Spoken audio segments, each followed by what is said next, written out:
You stupid bitch. Yeah, you're a stupid bitch. You stupid bitch. Hi, stupid bitch. Oh, hi.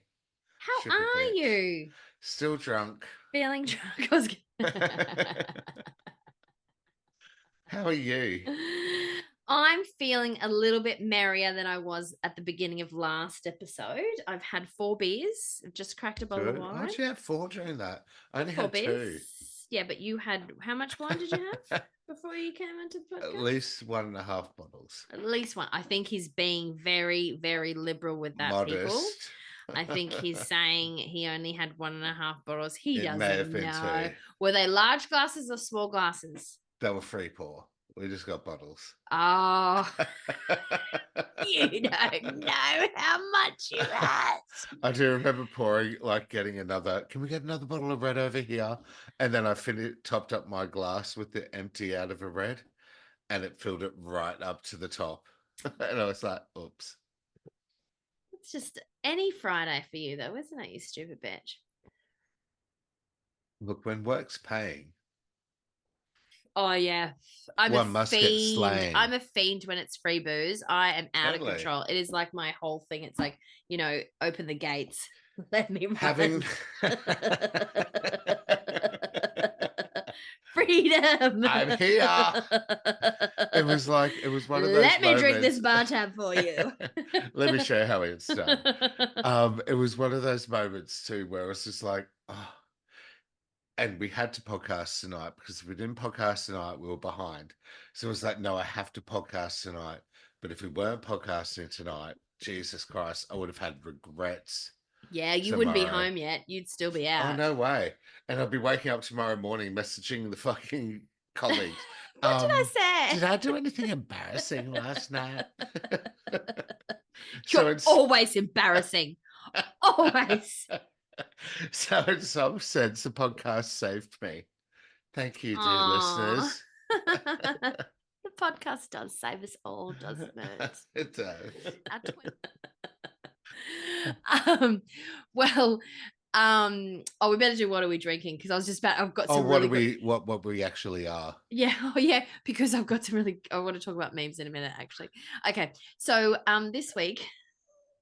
Welcome. It's Stupid Bitches. Welcome to Stupid Bitches Say What. The podcast about everything and nothing, but always with wine. And your hosts, Sean, Bino, Drunk, Stupid Bitch, Hipkins.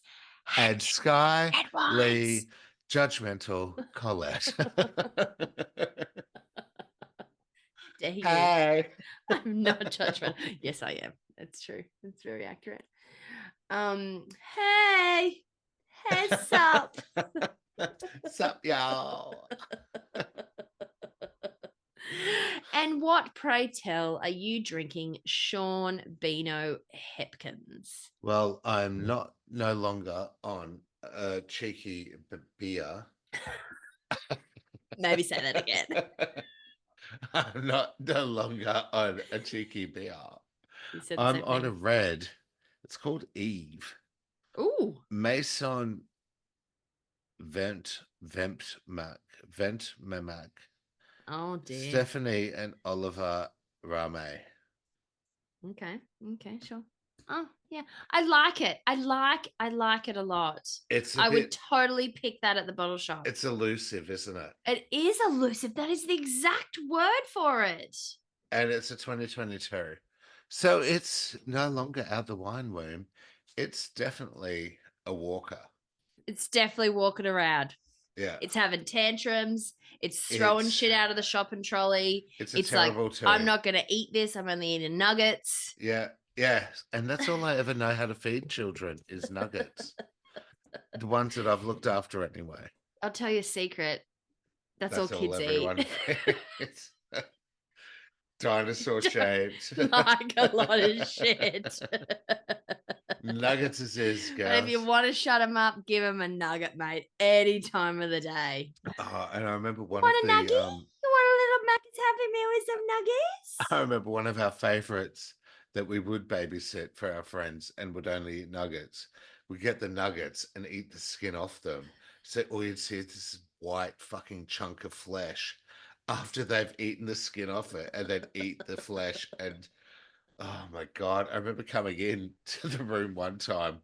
I was like, "Have you got enough food, darling?" And I had my plate of food, and she'd eaten her nuggets, and she looked at my plate and she's like, "There's nuggets on that plate." I'm like, "You want my nuggets?" She's like, "Mm-hmm." I'm like, "Okay, you can have my Pino don't nuggets." share food. And she took my nuggets and then peeled the skin off them too, and just had these white pieces of flesh. I was like, "Ooh, No I wonder don't you're think I still can eat hungry, nuggets darling. anymore. I don't think I can do nuggets anymore. You have my nuggets. I still love you the same." But also weird. But ick. And what pray tell are you drinking, you dumb bitch? Oh, look, it is Friday night. I'm on the Last second Friday episode. night. I, paced myself with 4 beers in the first episode. Which for people listening, probably like 4 beers, well, that's a lot. It's not. Yeah. Grow up. I feel like we say that every week. Grow up, drink more. Stop being a fucking damn fool. You're embarrassing your family. Have and another us. bottle of wine, damn you. It's Friday night. Let your hair down. But now I'm on the wines. And I'll have you know, I didn't drink any wines last week at all. Oh. Because we didn't have the podcast. I drank beer all night on Friday night. And Saturday night I drank vodka. So it's been a little while between drinks of the vino. And it's my fave, but it And are you also liking it? takes my heaven. Well, I've pretty much nearly finished the glass. Oh. And by pretty much, she means she's about to scull. No, I'm not going to scull. No, please don't ask me to scull. You know I can't back down from a challenge. Scull. No, I cannot. I have to do things tomorrow. I'm going to Anaconda tomorrow. I'm going to get a winter jacket tomorrow. Winter boots. But I'm drinking. So this is, remember a couple of weeks ago when Tyler went and got me all those bottles for the podcast and it was white. And I got home and I was like, "Baby, I don't want any white. I want red." So I ducked straight up to the pub and got 2 bottles of red. So these whites have been sat in the fridge for weeks because we've got also a case of Mudhouse in our fridge downstairs. So they've been sat there. And they were from my husband. It's Tahora, wine of New Zealand, Marlborough, Sauvignon Blanc. It's also a 2022. It's also only eating nuggets right now. It's walking. It has a vocabulary of 200 words that are swear words. Which is mostly, Mom! Yeah. Mom! Fuck off, Mum. Jesus, what 3-year-old are you hanging out with? That's what my mum said to me. She said, like, growing up, she goes, they always said that a toddler at 2 years old always had a vocabulary of 200 words. Sean had a vocabulary of 200 swear words. Love that for you. Sean would and come did home that to come me and from say, hanging out with your mother or your father? I think it's probably my brothers. Anywho, where are we at? Oh, we've done the wines. We have. How has your week been, you stupid bitch, drunken whore? Have I got a week in review for you? So I've got 2 things I want to talk about. One of them you're going to love. I also have 2 things. It better not be the things that I want to talk about, bitch. I doubt they are. So the first thing I want to talk to you about is a TV show that I just watched the other night. It's called Lost Boys and Fairies. It's on Stan. Now we stopped our Stan because it's costing too much money. Oh God, that hurts my heart because I want to tell you about this series. Well, we had Stan for ages, but never actually watched it. So it was the one that had to go, and we were going to cull them all, and we only really culled one. And Stan was it. So I agree with what you're saying. So Stan has always just been my deliverer of RuPaul's Drag Race. I know how you feel about RuPaul's Drag Race. And there's generally a fucking season of that, whether it's All Stars, America, some other countries, whatever. There's always a RuPaul's Drag Race going on. People, if you're into RuPaul's Drag Race, we actually did an episode on it. We did. In season 3, I think. It was a very drunken episode that we did on that one. I did make Skye promise she'd watch it. And I did go to bed drunk watching it when I was living at my sister's when we just moved here. So it Yes. must have been season 3. So when I was trying to find a show to watch, so when Vinny and I watch TV shows, it's true crime, it's something crime, it's action, it's something. He doesn't parlay into anything that's funny, dramatic, anything. Like it's got to be really gripping for him to get into it. So I'd heard about this show, Lost Boys and Fairies, and then it was on Stan, and I thought, cool, it's another show I can watch on Stan outside of Drag Race that I can actually get into. You selling And stuff for Stan now, are you? well, I'm trying to make my own commitment to my own financial Stan. commitment to Stan Stan. worthwhile. So I gave it a go. Right. So I watched it the other night and I watched the first 2 episodes. And I finished watching it last night. You haven't Because told it's us what only it's about yet. It's only 3 episodes, which threw the fuck out of me because at the end of the 3rd episode, I'm like, what the fuck? Like it's not a mini series, it's a very, very mini series. That is weird. 3 episodes is tinsy tiny. And I will It's tell you unheard too. of. So I'd heard little bits and rumors about it all, and then I kept seeing these things about saying Lost Boys and Fairies had me and my husband bawling in tears, rah rah rah, about straight couples. So I was watching it. I So thought, is it give a it a go. drama? It's a drama, comedy, but drama, glee-ish. It's really interesting. So basically, it's about a gay couple named Gabriel and Andre who have been together for 8 years and are eager to adopt a child. They begin the process of adoption with the assistance of their social worker, Jackie, and Andy is excited about the prospect of becoming a father, while his partner, Gabriel, who's also a drag queen, who works in a club called Neverland, Has some reservations. is hesitant, not only due to his past issues with drug addiction, but also with his unhappy childhood, which was marked by his mother's death and his father's homophobia. Oh. So although the couple initially wanted to adopt a girl, they meet and begin to grow fond of a boy option called Jake, a child placed in foster care. So not a baby, like a child. Yeah, so it's like a 7-8-year-old. He was placed in foster care after being removed from his violent father. It's got great representation in the sense of gays. It's not this stupid fucking love story of blah blah blah. Yes, It's like I know real, exactly real, what you're real saying. shit. It's real stuff. They show you the adoption process. I'm pretty sure it's in the first episode, which American? kind of no, so it's British. Oh, they live in Scotland. Okay. Oh, yes, and it shows this adoption process of when they go to find what they're looking for, but it's kind of like an RSPCA pet adoption. The way that the whole thing falls out. They read a book, they read a little bit about the child, then they get to go into the area where the children are and see if they connect and all this shit, which is exactly what happened besides the book thing when Vinny and I adopted the cats. It was just weird the way that it happened. It wasn't like it was a brutality type of thing. It's just obviously this is what they do.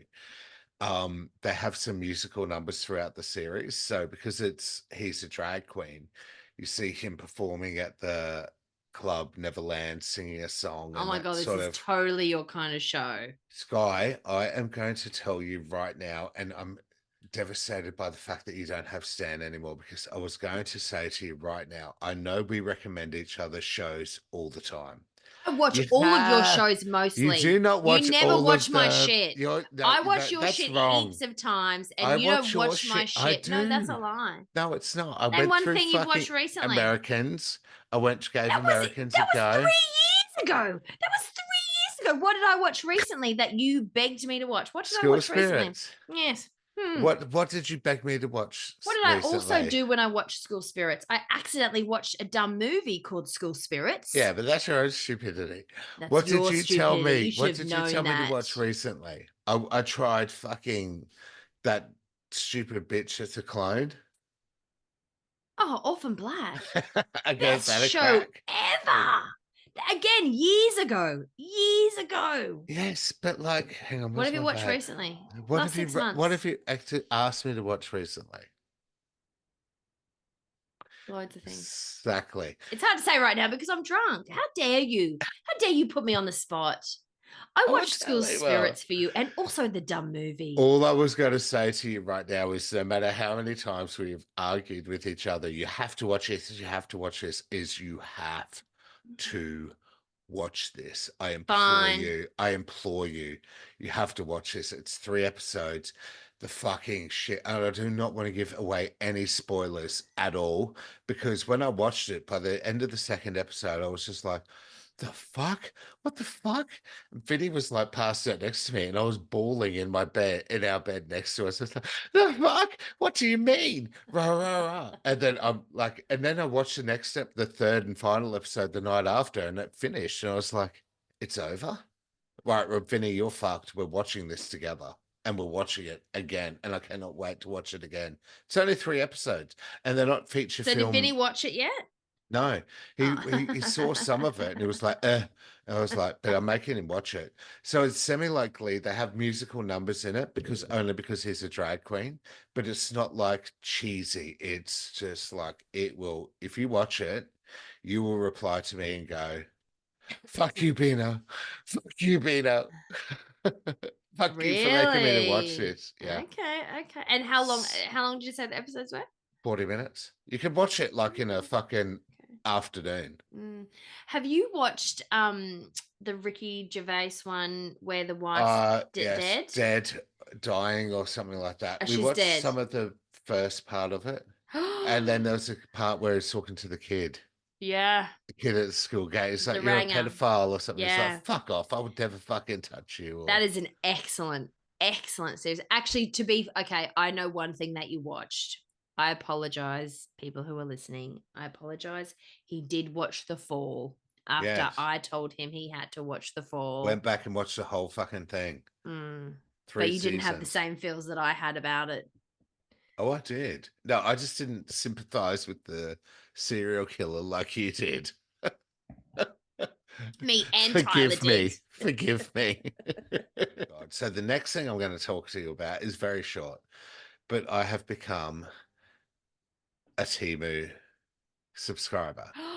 Stop. So I've bought these things off Temu. I haven't received them yet. Risk buy every time. And that's the thing I think people need to know. It's always going to be a risk. Sometimes it turns out, sometimes you're going to chuck it straight in the garbage.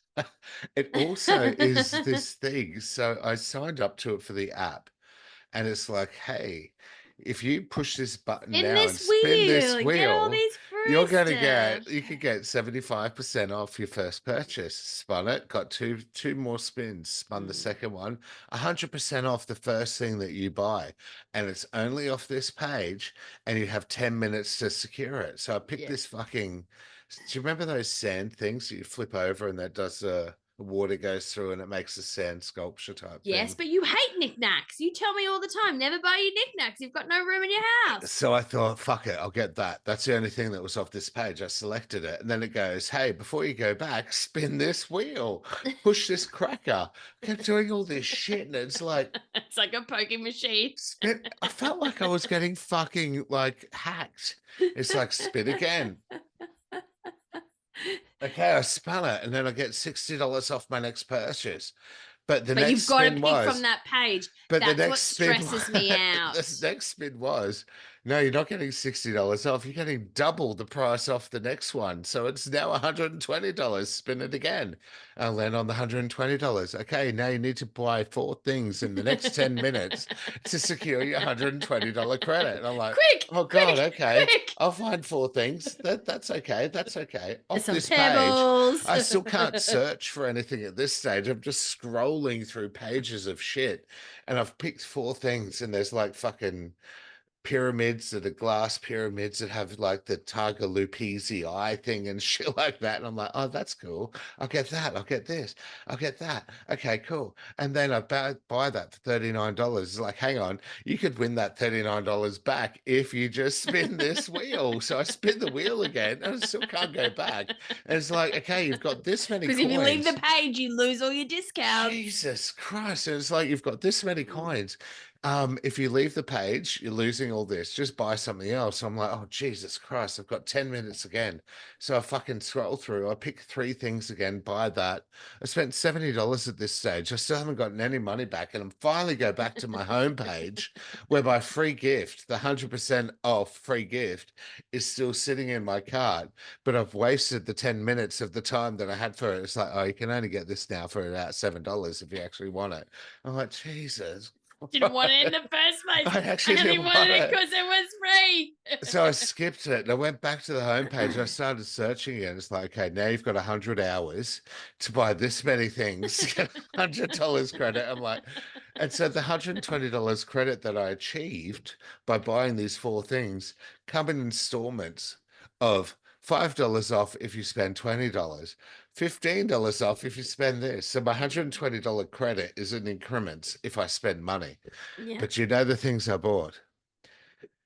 Do you remember that that little fucking thing you've got that projects a little fake flame and smokes and Oh yeah, my little thing that I got from my Secret Santa at got work one of last them? year. Yeah. Got one of them. I've got Yeah. fucking Does it 3 look exactly pyramids. like mine?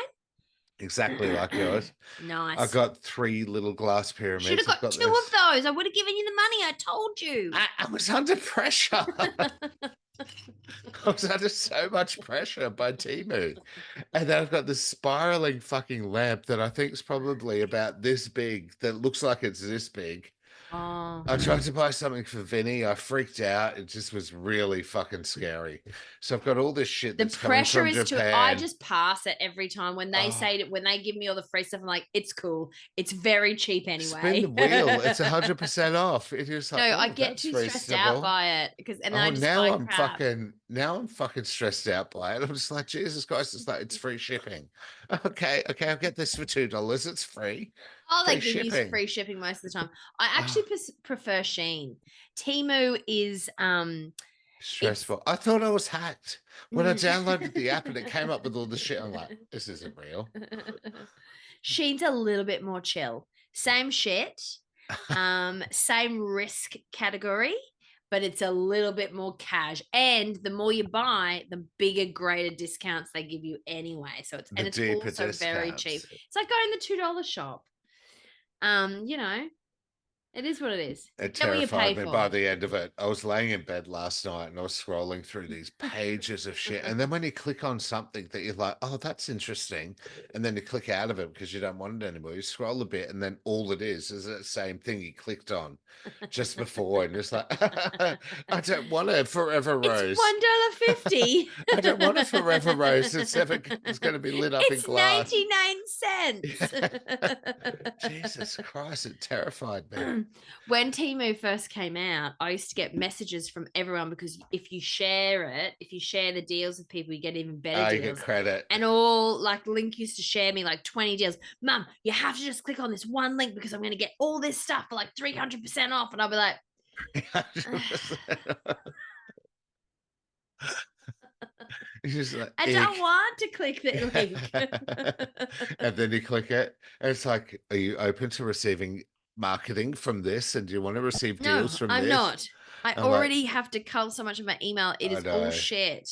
Yeah, same. I'm constantly unsubscribe. Or it's just unsubscribe. Select all, delete. Yeah, select all of these same emails, delete. But I don't. Who has time to do that? I don't have time. I agree, sister. Emailing is the worst. How's your week been? My week has been good. I'm not going to talk about anything about myself, which is very unusual for moi. Wow. I'm going to talk about things that have been happening in the world. Oh, my most favorite thing ever that happened yesterday. It may have happened earlier.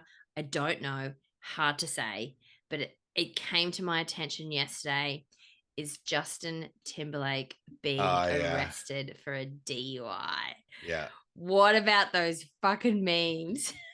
It's gonna be When's he me. getting out? It's gonna be me. It's And gonna then be me. what about how they say, I think this is absolute bullshit, by the way, that they reckon that the guy who pulled him over had no idea who he was. I And think that's also he true. said, oh, this is really going to fuck Ruin the the tour. And then the guy's like, what tour? And he's like, the world tour. And the guy's like, what? I Who think are that's you? bullshit. I think I that's don't know. absolute bullshit. I cannot imagine. I think If it was a Justin, Gen Zer who arrested him, it'd probably be like, who the fuck are you? do you know how wealthy Justin Timberlake would be right now? But you see the fucking Money mugshot means of him. nothing to him. Money means nothing. He Yeah, wouldn't but it even probably give a doesn't mean shit. it'd be like if someone said to I don't know, us when we were that age, what do you think about like Ozzy Osbourne? I'd be like, eh? Who did you say? Ozzy Who was your Osbourne. go-to? But like one of those ones, or Rick That's Martin, gonna Rick Astley. stay in my head forever. That was your go-to of who we would not know, and we were that age. Or Rick Astley. Look, we only know Rick But we Astley. know who Rick Astley is. You dumb bitch. But what about when he got found with Molly, all these fucking drugs in his system, and like someone else is like, Who are oh you yeah, talking about? You're talking about Ozzy Justin. Osbourne. Oh, just when did that happen? That's what he got pulled over for DUI. He had Molly in his system. He had all these fucking No, I have not read that. I heard he was just drunk and disorderly. I didn't know he was fucked off He his had face. MDMA. He had fucking poppers. You know, the gay sniffy drink and all No, this shit. stop. Yeah, and they were Okay, like, "Oh, okay." what is the story? Tell us, because So, I just thought it was do you know alcohol. he's I only? did not was. Do you know he's younger than you? I did know that. I didn't. The 43-year-old singer was It's arrested earlier 1 this week. year younger, you dumb bitch. Whatever, bitch. It's a lot younger than you, take bitch. 3 years to the fucking hilt. He was arrested early this week on charges of driving while intoxicated after taking a field sobriety test and allegedly refusing a breathalyzer. He's said to have contacted his team hours later to reassure them about his upcoming world tour. Hang on. So you know who his best mate is? Genuine? No, it's Jimmy. It's Jimmy Fallon. That's it. And remember how Jimmy Fallon got in all the shit recently, or we did on the podcast Yes. when we used to do What's the Haps. We did it on that podcast last season or the season before. It was last season, I'm pretty sure. And he got in trouble for being pissed on the set and always being a big party dog.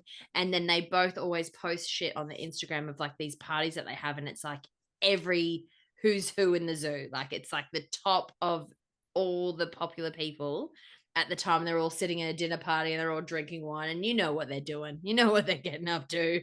They're not just having cheese. They're not just having dinner.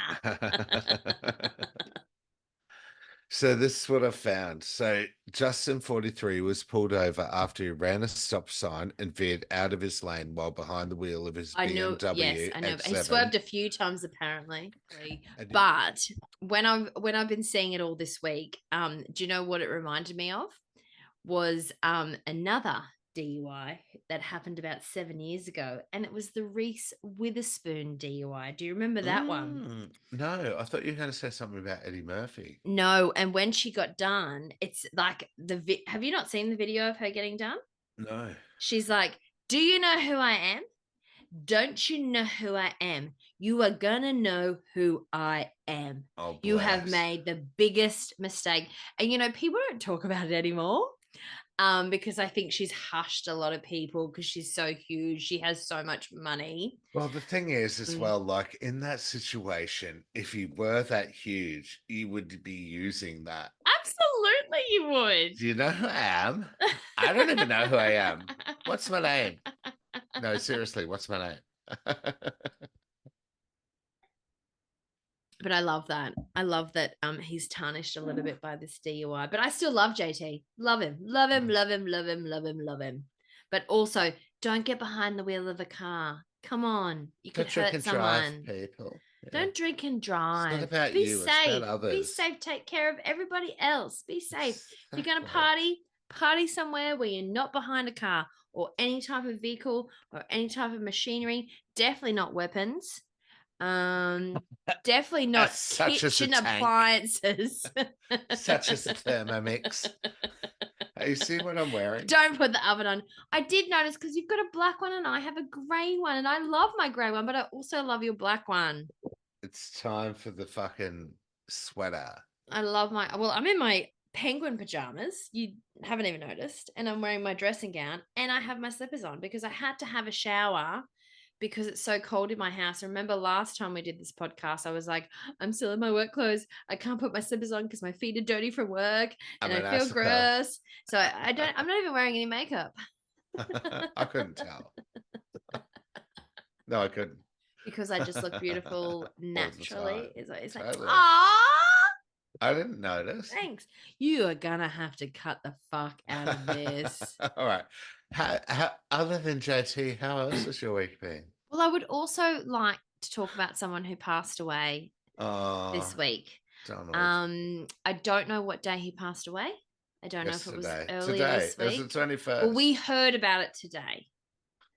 Is it the 20th or the 21st of June? Well, I have a little summary. Go if you will allow me to read it. I allow. The Canadian actor Donald Sutherland, star of the film. I know, I didn't even know that either until I grabbed a little bit of a snap. Star of the film Hunger Games, among many Presidents, others. Yeah, he was always a villain. Died. He was in our very first fucking episode you did, the Chosen. What's it called? You're talking about Buffy, the Vampire Slayer? No, our very, very first episode we did. I did Survivor and you did the one with Hugh Grant and Nicole Kidman. He was too. He was in it. The Choice. Shit, why can't I remember that? It's because I've had too many drinks. The Unknowing. The Undoing. The Undoing. Yes. He was so totally. So, okay. Let me read my spiel and then we'll discuss. The Canadian actor Donald Sutherland, star of the film The Hunger Games, among shit tons more, and we'll get to that, has died at 88 after a long illness. His son, who's his son? Kiefer, said, with a heavy heart, I tell you that my father, Donald Sutherland, has passed away. I personally think one of the most important actors in the history of film. How old was Donald, do we know? 88. I just said that. That's a definite innings.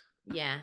But do you reckon they were close? This is what I've been thinking about all day today. Do you reckon they were like besties? What feel do you get? I don't ever remember getting a vibe that they were close. I agree. I absolutely agree with that. But I really hope that they were. That's my biggest wish. I feel like Donald Sutherland's character in the movies and all that shit, which was a very distant, cold Not in Buffy. How dare you? What was he in Buffy? He was the Watcher in Buffy. Yeah, the movie. He protected her from everything. He loved Buffy more than anything. But everything else from that, he seems like very distant. And that's probably how he was with Kiefer. But a very distinguished gentleman. I said to you when we did Buffy the Vampire on this podcast, I said I'd bang him. I said I'd give him one. Do you remember that? I said I'd give him one. Yes, and I remember saying it. I feel very strongly about that statement. But I wonder if, you've got to take it down to what Kiefer's saying about his dad when he's passed. You've got he said some nice things. He said a nice Well, that's what's got it. You've got to take it in consideration. Yeah. Okay. Never daunted by a role, good, bad, or ugly. He loved what he did and did what he loved. And one can never ask for more than that. A life well lived. Sutherland has almost 200 credits to his name in a career spanning more than half a century. Wow. It's like 2 movies every year. That's insane. Yeah. How much and if the son's saying something tribute like that, then there's not too much angst between their But remember when relationship. Keitha was the bad boy? Super bad boy when we were young. Lost Boys. It was super bad boy. Yes, and in Stand By Me. Yeah. He was a bully. Anyway, I do love him a lot. He's the ultimate silver fox. It's very sad. I felt very traumatized today when my husband messaged me and said, "Oh my God, guess who died? It's Donald Sutherland has died." And I went, "No." You and then didn't even give me a chance to guess. No, I messaged you straight away.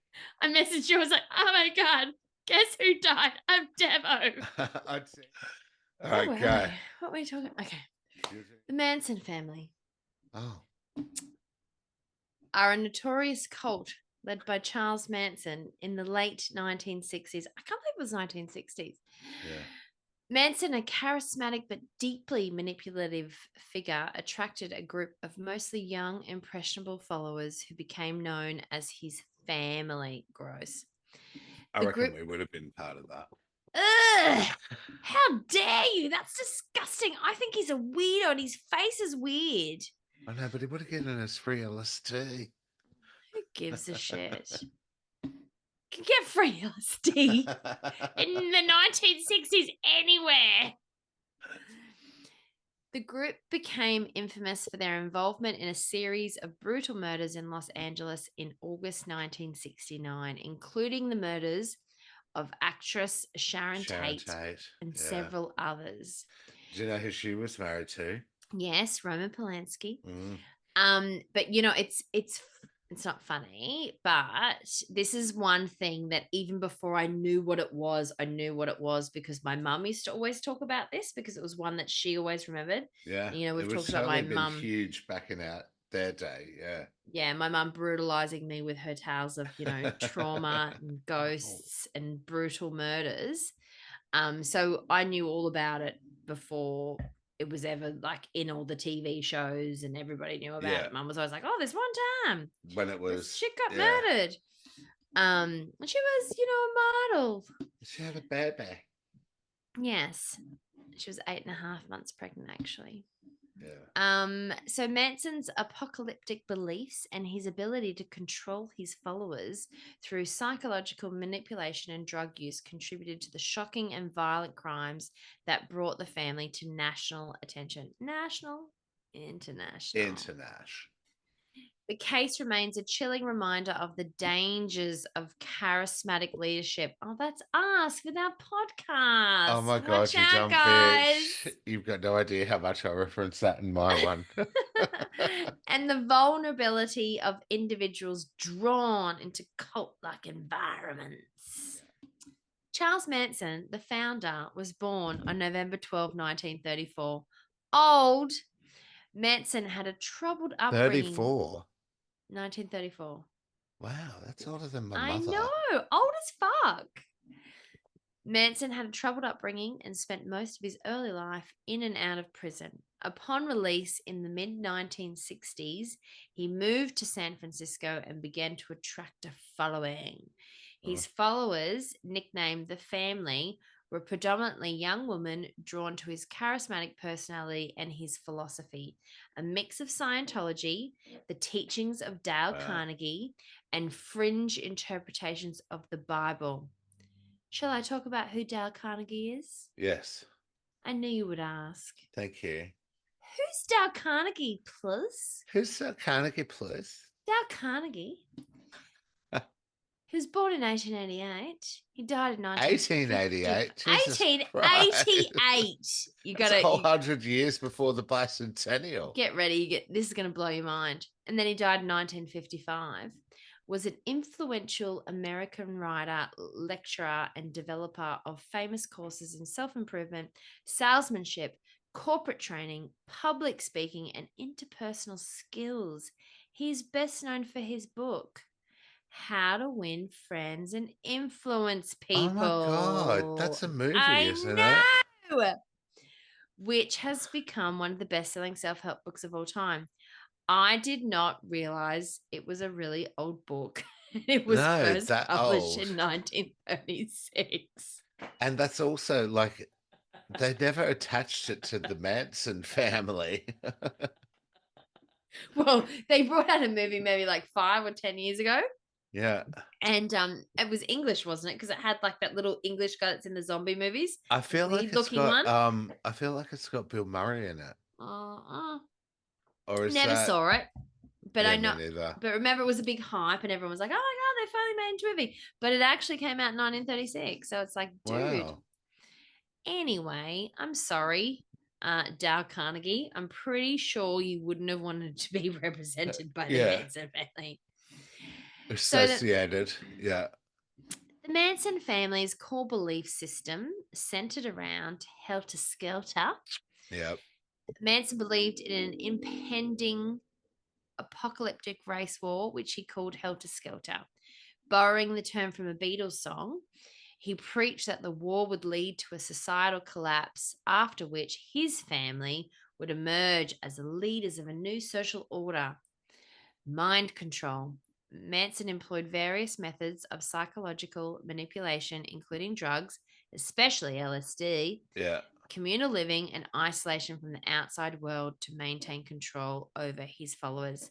He sounds great, by the way. What do you think? Oh, look, I would have partaken in some of his. I don't think that you would have. I probably would have taken think the you would have free been like, LSD. look at this dickhead. Does anyone else think he's a dickhead? Because I think he's a dickhead. It doesn't sound like he likes the gays anyway, so I probably would have Oh, been yeah, like, you would not have been invited. You would have been like, sorry. yeah, this is not for you. Before the murders, the Manson family engaged in various petty crimes, including car theft and credit card fraud, to sustain their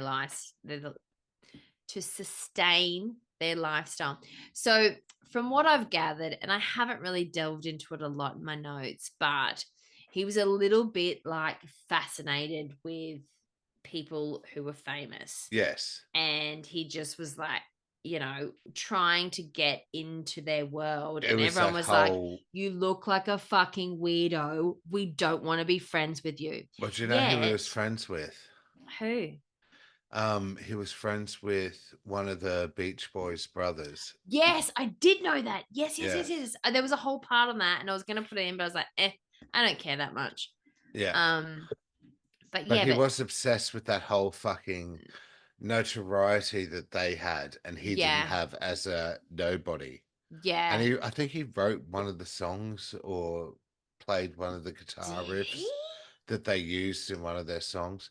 So the Beach Boys brothers that he was friends with was not from the Beach Boys. It was the one that went solo. And my mum actually loved him, thought he was very handsome and shit like that. And he had a couple of hits. Oh, the one that came out the other side, the Beach Boy, the one who did his own thing for a little while. I know the one you're talking about. But I don't think he was a Beach Boy to start with. I think his brothers were in the Beach Boys. He did a thing. Brian. Yeah, Brian is the one who's the dad of the chick who's from the song that we love. Hold on for one more day. Yes. Okay. Amazingly, in 1968, the Beach Hold Boys. up for one more day. Yes. I know that there is change, but hold up for one more day. Break free from the chains. Amazingly, in 1968, the Beach Boys recorded one of Manson's songs, I know Never Learn Not to Love. No, Manson was not credited. He wasn't credited. Often in correctional facilities and going obviously mad. Yeah. Before the murders, the Manson family engaged in various petty crimes, including car theft and credit card fraud, to sustain their lifestyle. What year was this again? It was just fucking old. How did you credit card fraud back in those days? Oh, I suppose because they didn't there's no internet to connect everyone. Yeah. And they probably had a credit card as in like a piece of cardboard. That's exactly what they did. Although my question was way worse. It's like, how did they do this? Oh, no, you got to cut this bit too. Okay. So. What bit? Did you say more beer? No, I said what bit? You gotta have to cut this bit too. Okay. What bit? about the fact that you said something that I already said something different, and then you said a different version. I I'll cut that. We'll cut that bit. Cut this whole bit. No, okay. Before the murders, the Manson family engaged in various petty crimes, including car theft, credit card fraud. That's when we went down a dark path. Credit To card. sustain credit card fraud to sustain their lifestyle. But later, under Manson's direction, the family members committed a series of brutal murders. Yuck. On the night of August 8th, they murdered actress Sharon Tate, who was 8 months pregnant, and 4 others at Tate's home. J.C. Brigg, Abigail Folger, Wojciech Frykowski, and Stephen Parent. So I haven't seen the Hollywood, what is it, Once Time in Hollywood, because I'm not a big fan of Quentin Tarantino. I used to be into it when we were all younger and everyone was like, Quentin Tarantino is the best movie director in the world. But I don't like his take on things. I did actually love the Kill Bills. Reservoir Dogs and all that stuff. But when like outside of his retake of what happened on that night, that whole fucking thing is just fucking. Well, I haven't seen it, but tragic. Hilary Duff is also in a version of it that came out just before the Quentin Tarantino version. Yes. But I couldn't see Inglourious Bastards because I knew how violent it was. And looking back, the violence Inglourious Bastards, I think, is more Nazi-ism, isn't it? Mm-hmm. I loved what was the one with Pam Grier in? Who's Pam Grier? Oh, yeah. Is she the African American? Yeah, but it's called something. It's called what's it called? It came out after Pulp Fiction. Yes, I know the one you mean. And she's a flight attendant and she's smuggling the drugs. Yes, and it's got what is it called? And it's got fucking what's his face? Samuel L. Jackson. Everyone's in it. Yeah, but no, it also has that fucking what you talking about me from Taxi Driver? Yeah. What's his name? You talking to me? Robert De Niro. Robert De Niro. I thought you. Yeah. Okay. Bobby Brown. Jackie Brown. That was great. That was great. That was excellent. What really fucks me up is when Robert De Niro killed fucking yes, that chick who's brother's or sister to. And Arquette. She just walks out in the end. She just walks out. Oh, the Arquette. Yeah. Patricia and he Arquette. Shoots her. Yes, that was terrible. Yes. Oh, was it Rosanna? I can't remember now, but she was a junkie, Rosanna. Wasn't she? She was the junkie in it. Yeah. And he just kills her in the end. And the brutal violence in Quentin Tarantino films for me, it just takes it too far every time. I did enjoy Kill Bill to a point. Bill was good. And then I got to the point where I was like, I can't do it anymore. And now that I look back, like at the time when Reservoir Dogs came out, I've watched it at a friend's house when I was in high school. Then I watched Pulp Fiction when I was maybe in my late teens, early 20s. Can't remember exactly. Remember, everyone thought it was the best thing ever. And I was like, yeah, it's a great film. But the senseless violence in it is way too far for me. And that's why I can't do The Sopranos and shit like that. It's just like too heavy for me. Like that whole shit against women. Yeah. So I'm not a massive Quentin Tarantino fan. I think he's a bit of a ugh. Anyway, so he made the what is it? Once Upon a Time in Hollywood. Brad Pitt was in it, and that was and so was Leonardo. Yeah. But before that, Hilary Duff played Sharon Tate in a movie like about 6 months before that came out. I haven't seen either. Don't care to because it's a bit too violent for me. Okay, so on top of that murder, I want to just introduce you to the key players of the Manson family. And there were a lot. I'm only going to highlight the ones who were involved in the Sharon Tate murder because I'm going to go into the Sharon Tate murder. Yeah. But there was a lot of people who were in that group. But Charles Denton, Tex Watson. Tex, yeah. Born December 2, 1945, a central member of the family and one of the more brutal members. Susan Denise Atkins, known within the Manson family as Sadie Mae Glutz or Sexy Sadie. Linda Darlene Kasabian. Patricia Diane Cranwink.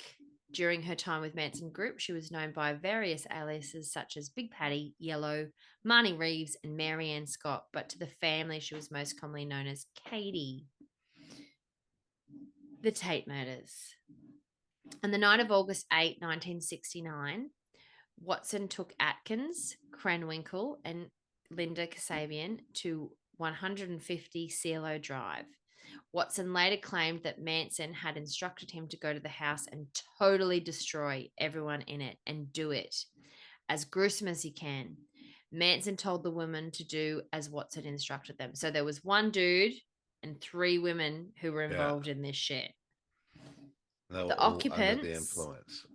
The occupants of Cielo Drive house that evening were Sharon Tate, aged 26, who was 8.5 months pregnant, and girlfriend to filmmaker Roman Polanski, Roman Polanski, among the most common things that he's known for, he's a huge filmmaker, also has been involved in some, pornography crimes.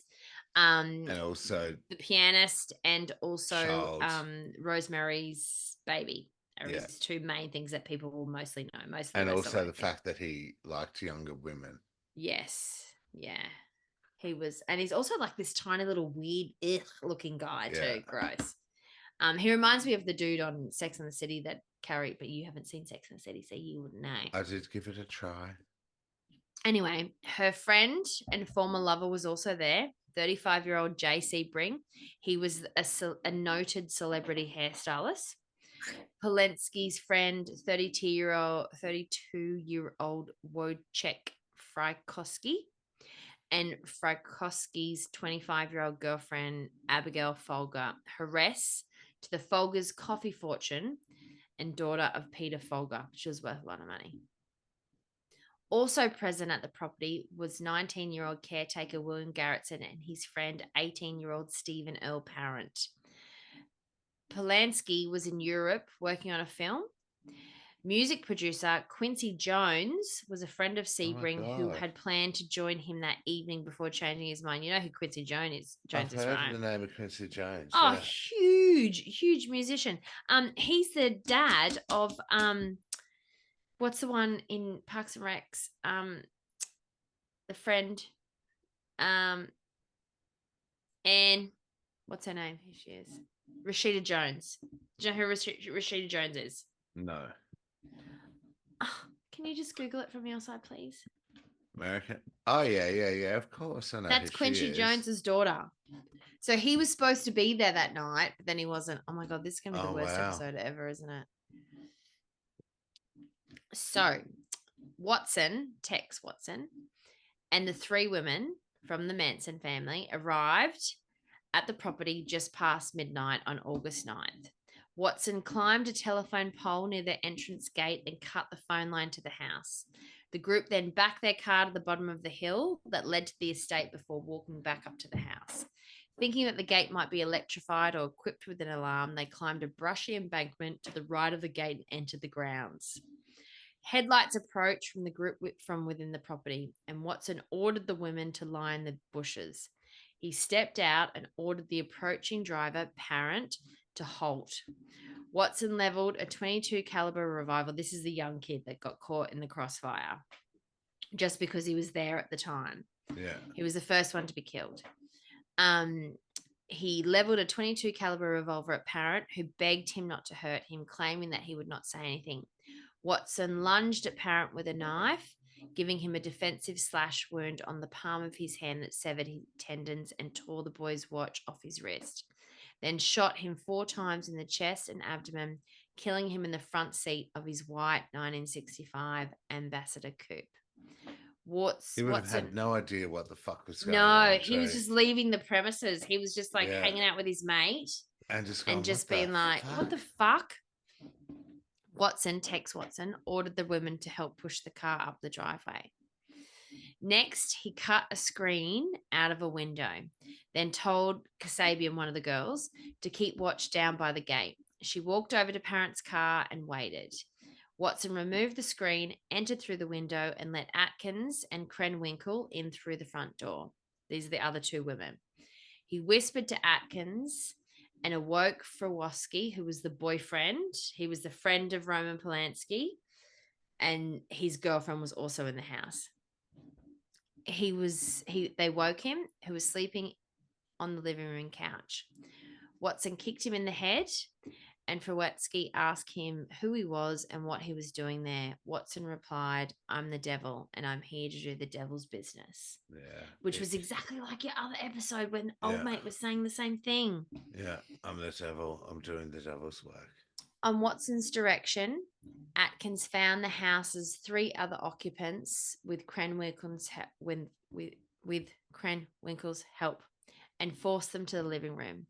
Watson began to tie Tate, who was the 8.5-month pregnant woman, and Sharon. Sebring together by their necks with a long nylon rope, which he had brought and slung it over one of the living room's ceiling beams. Sebring, which was her friend, protested the rough treatment of the pregnant Sharon Tate, so Watson shot him. Folger was taken momentarily back to her bedroom for her purse, and she gave the murderers $70. Watson then stabbed Sebring 7 times after he shot him. Frakoski's hands had been bound with a towel, but he freed himself and began struggling with Atkins, who's a woman, who stabbed at his legs with a knife. He fought his way out the front door and onto the porch, but Watson caught up with him, struck him over the head with the gun multiple times, stabbed him repeatedly, and shot him twice. Kasabian had heard horrifying sounds and moved towards the house from her position in the driveway. She told Atkins that someone was coming in an attempt to stop the murderers.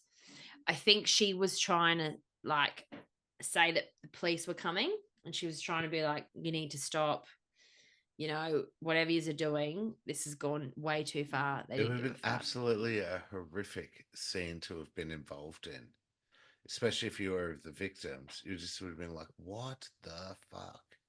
And they were doing nothing. And the whole reason that he came upon that house is because he tried to go and see a mate a few times that lived in the pool house at the back of their house. And then the guy who we went to see had moved away or was doing something dodgy.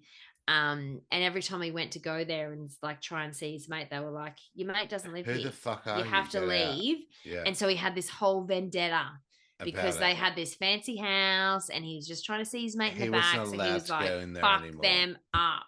Yeah. Oh, ick. So Kasabian had heard horrifying sounds and moved towards the house from her position in the driveway. She told Atkins that someone was coming in an attempt to stop the murders. Inside the house, Folger escaped from Krenwinkel and fled out a bedroom door to the pool area. She pursued him. She pursued her and caught her on the front lawn, where she stabbed her and tackled her to the ground. Tex Watson then helped kill her. Her assailant stabbed her a total of 28 times. Jesus Christ. Frawoski struggled, because this was the girlfriend of him, struggled across the lawn, but Watson continued to stab him, killing him. He suffered 51 stab wounds. He had also been struck 13 times in the head with the butt of Tex Watson's gun, which bent the barrel and broke off one side of the gun grip, which was recovered at the scene. Jesus Christ. So at this point, the only person left alive is Sharon Tate, who is 8.5 months pregnant. And I know what they do to her. And it's in the house. Sharon pleaded to be allowed to live long enough to give birth and offered herself as a hostage in an attempt to save the life of her unborn child. Instead, both Atkins and Watson stabbed Tate 16 times, killing her. The gut. Yeah. The coroner's inquest found that Tate was still alive when she was hanged with a nylon rope, although the cause of her death was determined as a massive hemorrhage. While in Sebring's murder, it was found that he was hanged lifeless. What they did was just absolutely fucking animalistic and brutal, wasn't it? It is so repulsive. It is just messed up. All because they were like... she's begging for her child to live. They stab her in the gut and then they hang her while she's still alive. She's like, kill me. And they would have been laughing about this whole but thing. let my baby live. And they would have been laughing about it. So Atkins was one of the chicks. She's dead now. She was the main one who was there. So Tex Watson was the one guy, and he was there, and he was the one who organized the whole thing. Yeah. Went in there, and Manson had given him the order: make sure it's bloody as fuck, kill them all, like make it write brutal. On the walls? Yeah. Something. What was it? They wrote pig on the front door in Tate's blood, in Sharon Tate's blood.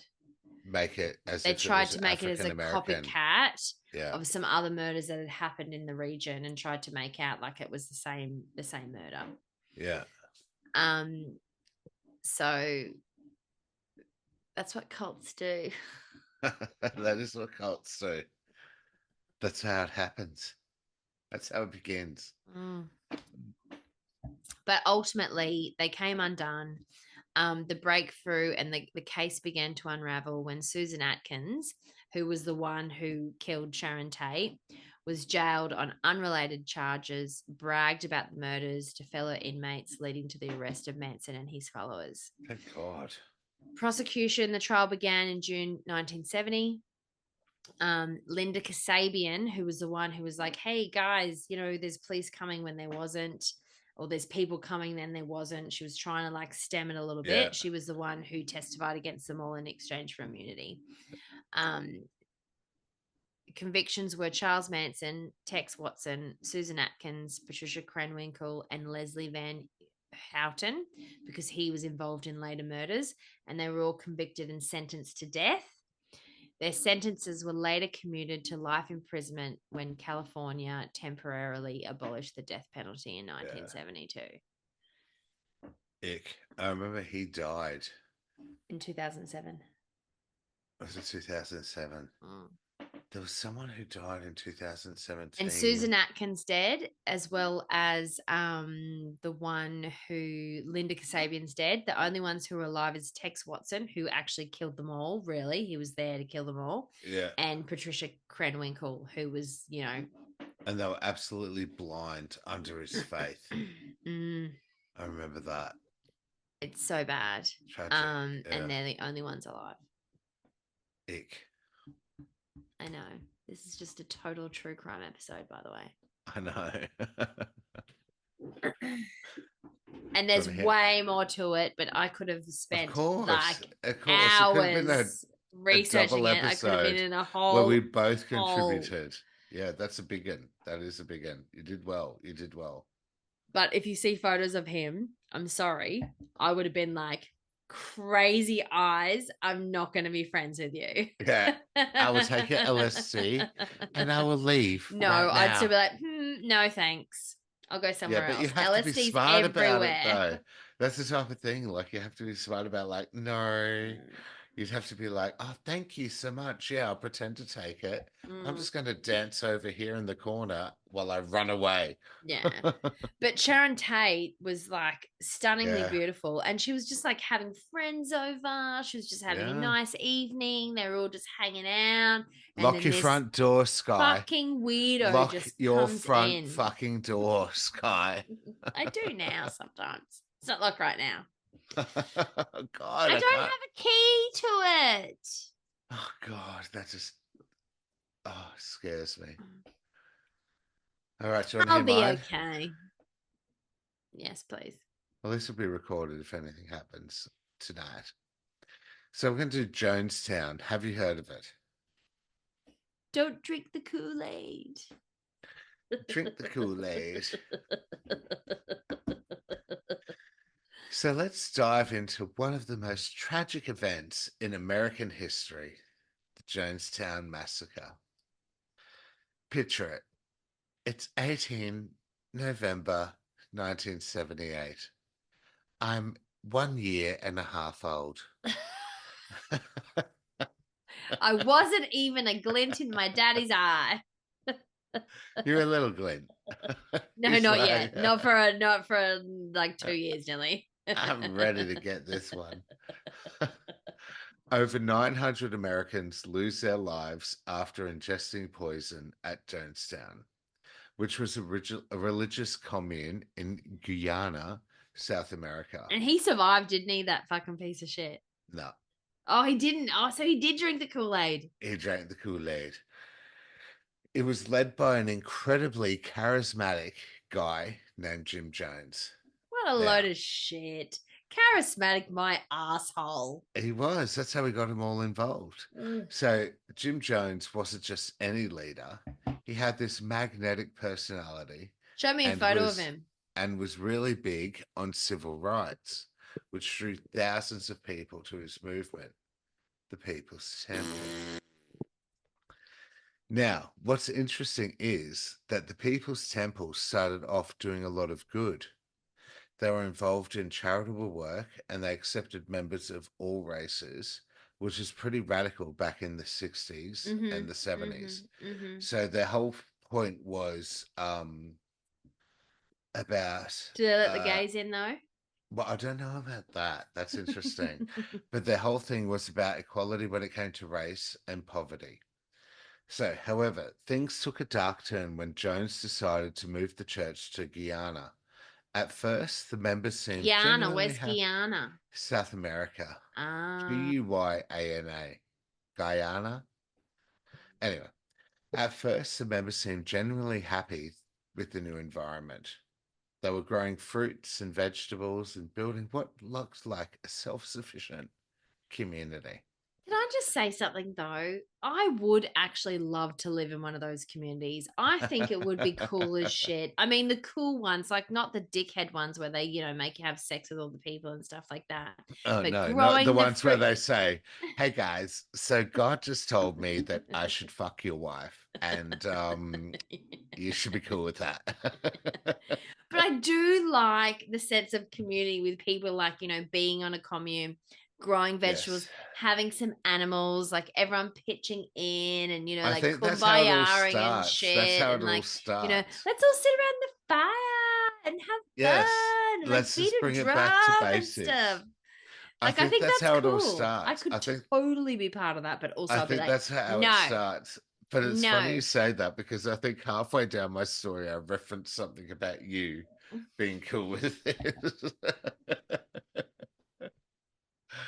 So anyway, they're in a self-sufficient community. Oh yeah, you're definitely not fucking. You're the one fucking all everyone's wives. God said it's cool, guys. Cool? It's cool, baby. I would never do that.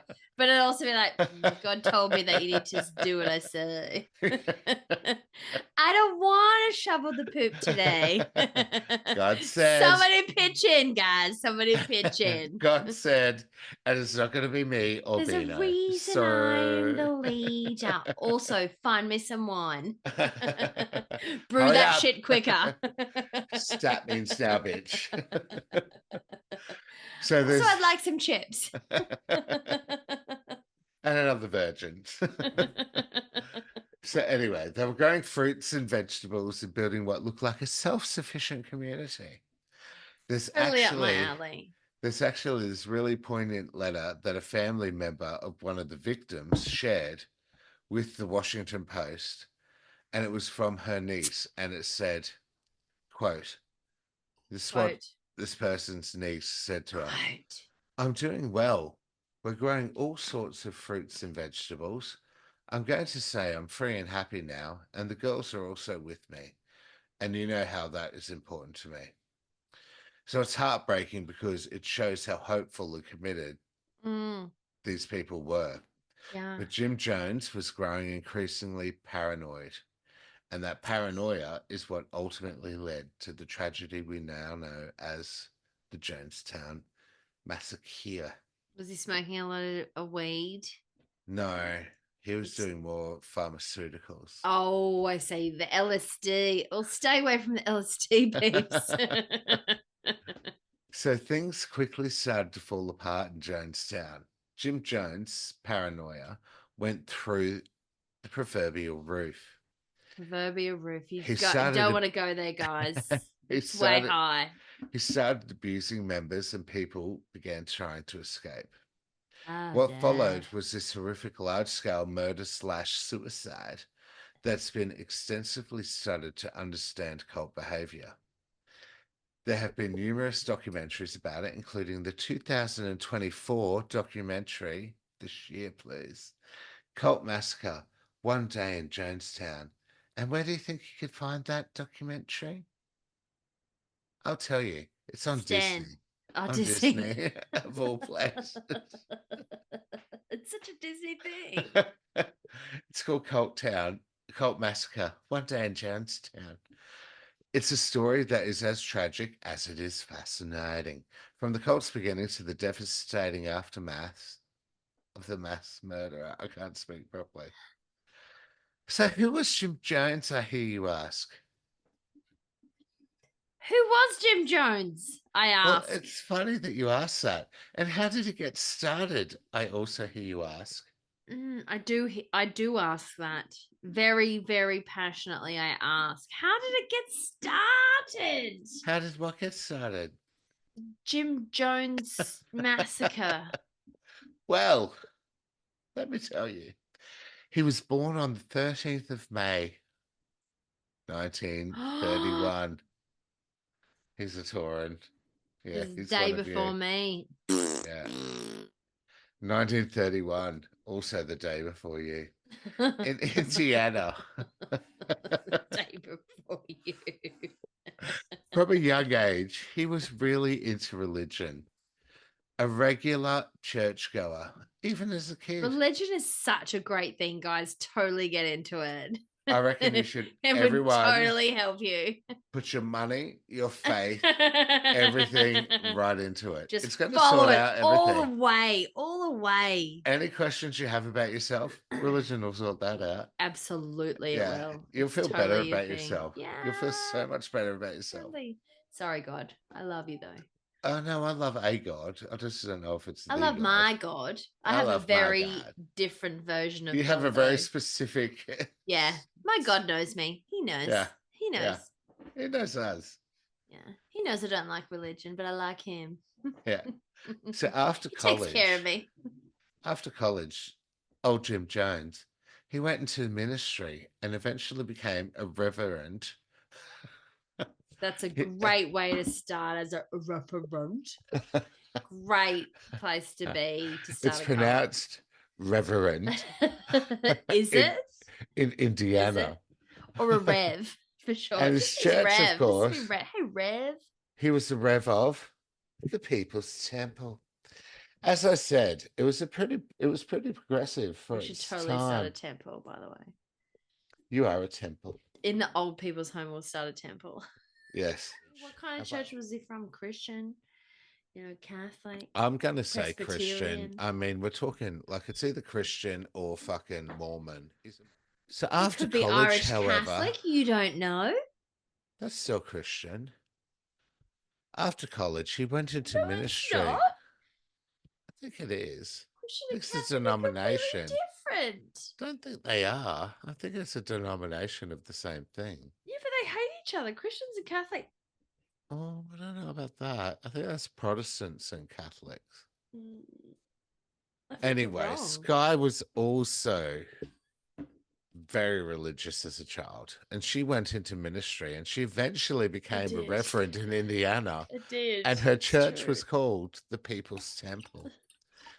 As I said, it was pretty progressive for its time, promoting racial justice and welcoming but not people. the gays. Not the gays. Well, I'm not sure about the gays. I don't think the gays were a thing back then. It was a different time. Gays have been a thing for hundreds of years. Yeah, I know, but I don't know if I don't know if gay rights were a thing back then. It was a different time. But they welcomed people of all ethnicities with a strong focus on equal opportunities for Black Americans. Some of his sons, Jim Jones's sons, actually survived the massacre and have spoken about their father, Skye. Stephen, for instance, told ABC News in 2018, and I quote, I lived in a community that was filled with every walk of life, every colour in the rainbow, every level of education. Oh, I don't believe For the that. most part, we lived in harmony most of the time, especially early on.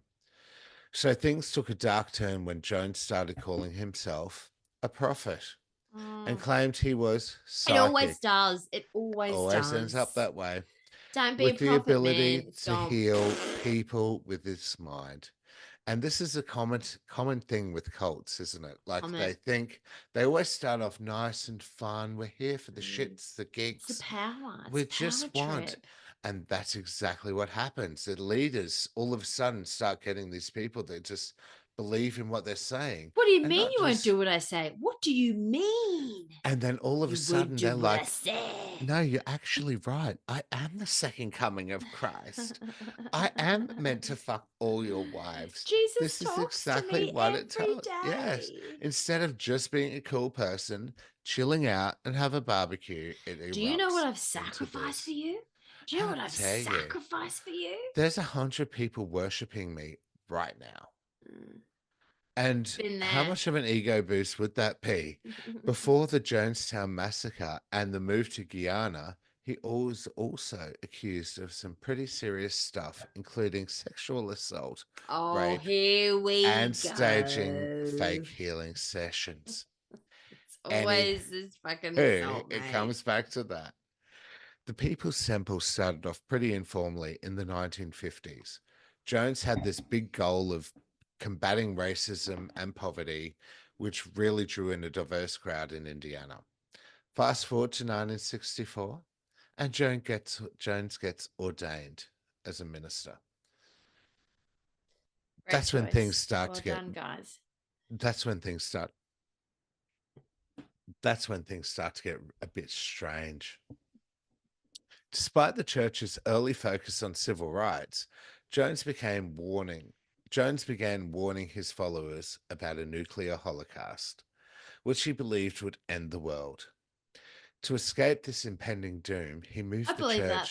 though. Like seriously, I'm not a weirdo, but I think that there's going to be apocalypse. I say it all the time. It's going to If you had happen. $1 for every time I said there's going to be apocalypse one day, You'd be in who's Skye's going to bunker. survive? Skye, I'm not prepared for it. I don't have a bunker, but I'll do my best. I can't run fast. I don't know how to use a weapon. I can't There's lift a anything KFC down the heavy. road. I'll be fine. Have my dog to protect me. He's not well trained, but So to escape this impending doom, he moved the church to Ukiah in California, claiming they'd be safe there. The Eventually, Californians, mate. eventually the church, however, expanded, opening branches in San Francisco and Los Angeles before making that final move to Guyana Oh yeah, I was in going to say, South didn't they go to South America. America?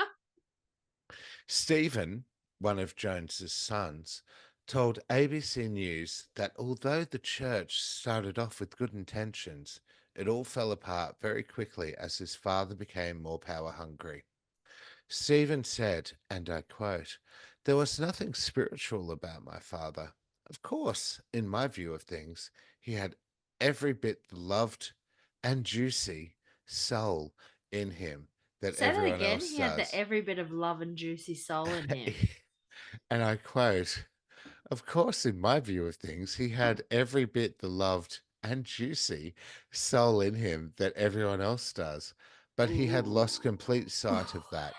His You better watch that entire guy. You better keep your eye on that guy. Like he's seriously, a like. little bit too juicy for my liking. His entire existence was superficial. It's really telling how someone with such a promising mission could spiral into something so dark and destructive, sort of like our podcast. Haha.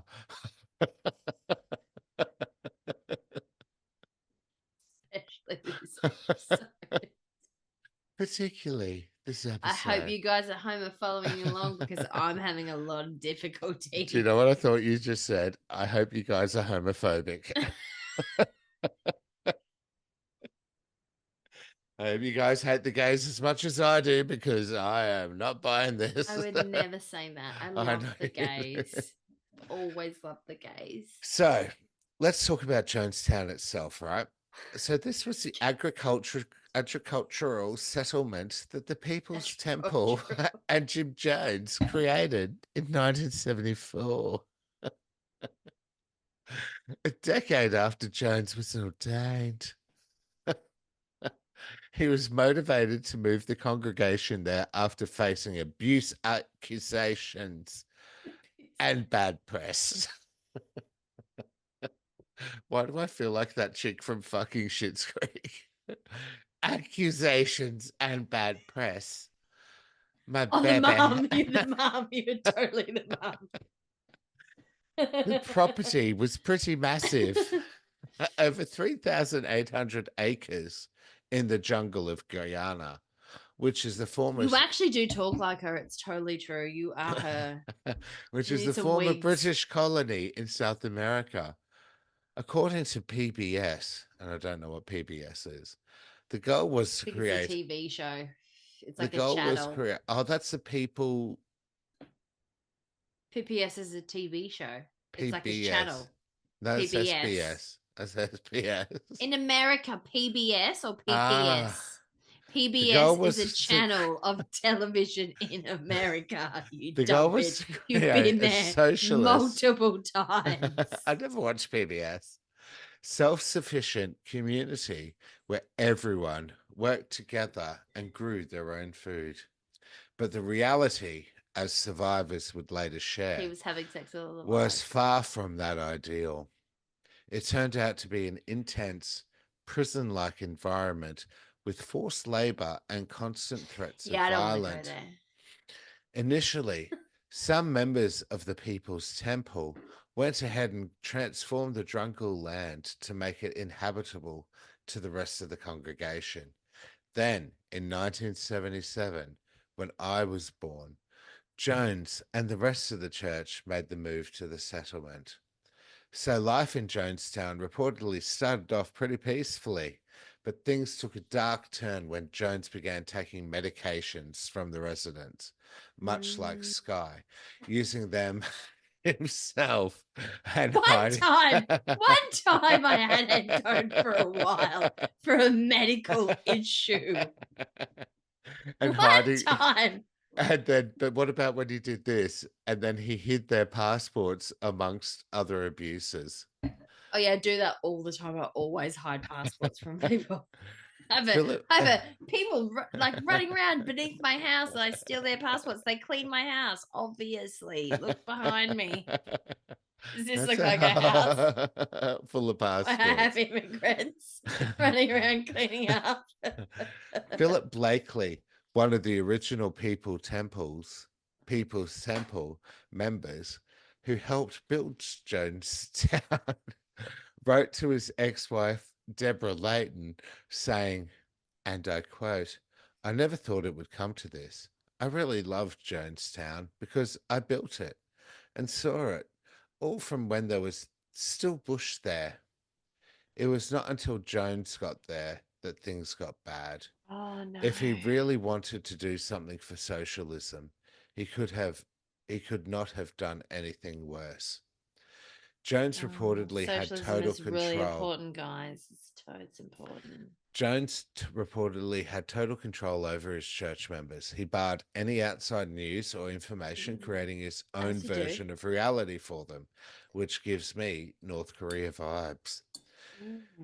To keep his followers in line, he fabricated news events, separated families, turned them against each other, and allegedly sexually assaulted members of the church. And under the constant influence of drugs, Jones started acting more erratically. He began holding these white nights where he'd force residents to listen to his all-night rants about the government and media and what they were conspiring against him, much like Skye does. At least two of these nights featured what Jones would call a loyalty test. He'd hand out what he claimed was poison and instruct everyone, including children, to ingest it. Before the mass murder, this was just a trick. So Deborah Layton, in her 1978 affidavit, described one of these nights. When the time came when we should have just dropped dead, Reverend Jones explained that the poison was not real and that we had just been through a loyalty test. He warned us that the time was not far off when it would become necessary for us all to die by our own hands. If you're gonna fucking drink the poison, you dumb fucks. 900 people did. Mm. Some defectors from the People's Temple began speaking to the press about their experiences. Deborah was one of them. She later told the ABC News, I wrote an affidavit begging the United States government to get involved, that 1,000 people were being held against their will in Jonestown, and that Jones was a monster and had lost his mind. And While they did those nothing. Oh, no, they did. So while those inside Jonestown were mostly unable to flee, a small number of settlers did manage to escape. One family who left contacted California Representative Leo Ryan, who was investigating the allegations against Jones. In 1978, Ryan and his staff members, members of the press, and concerned family members traveled to Jonestown, and that's when things turned deadly. So when Congressman Leo Ryan arrived in Jonestown on the 18th of November, 1978, it really stoked Jones. It really stoked Jones' paranoia. He was convinced that the government was out to get him. When Ryan tried to evacuate some of the church members, Jones' security team tragically shot and killed him, as in Ryan, along with 4 other people before they could even get off the airstrip. Oh, that was the catalyst, wasn't it? One of Ryan's staffers, Jackie Spear, was shot 5 times, but she survived. She actually had a premonition that something might go wrong on this trip and left a note for her parents just in case she didn't make it back. In 2024... 5 times she was shot and she survived. Yeah.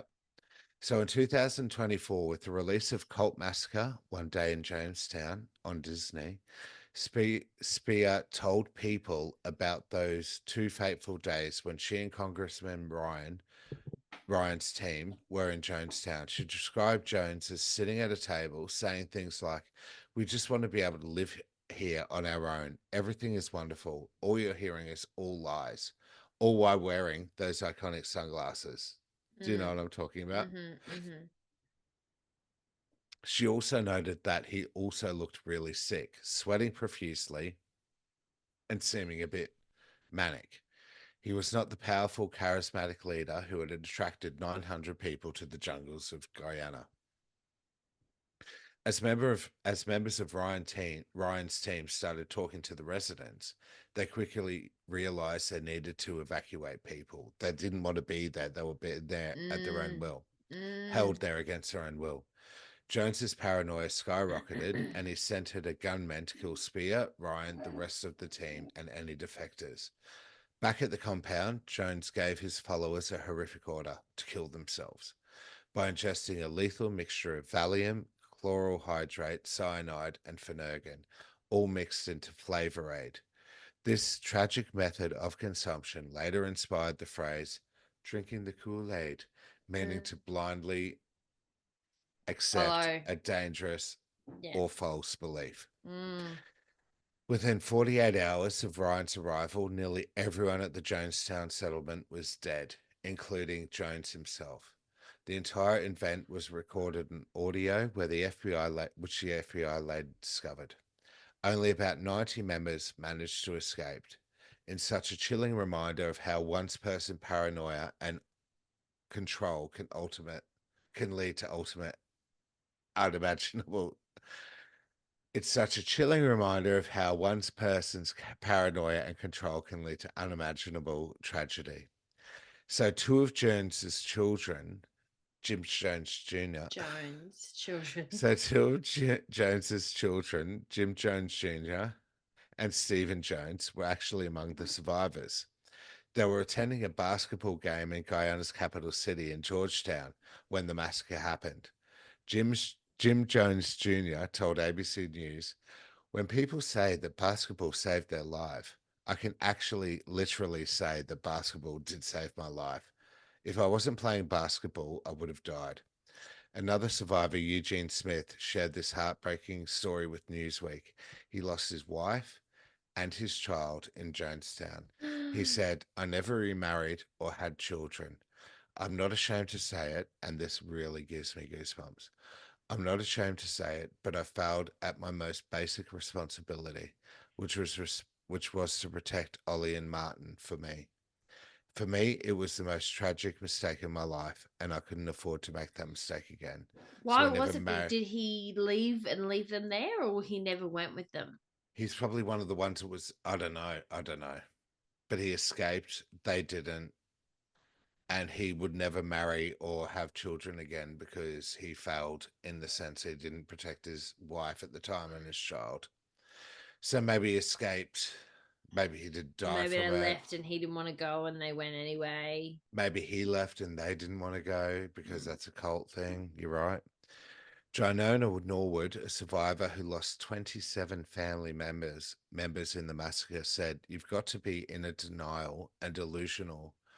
You've got to be in denial and delusional to insult us and want us to on. Oh, fuck. I've completely missed the whole part.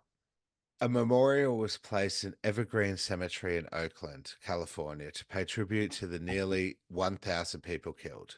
CBS News interviewed survivors at a 2023 memorial event, and some had strong reactions to the fact that Jones's name was engraved alongside the victims.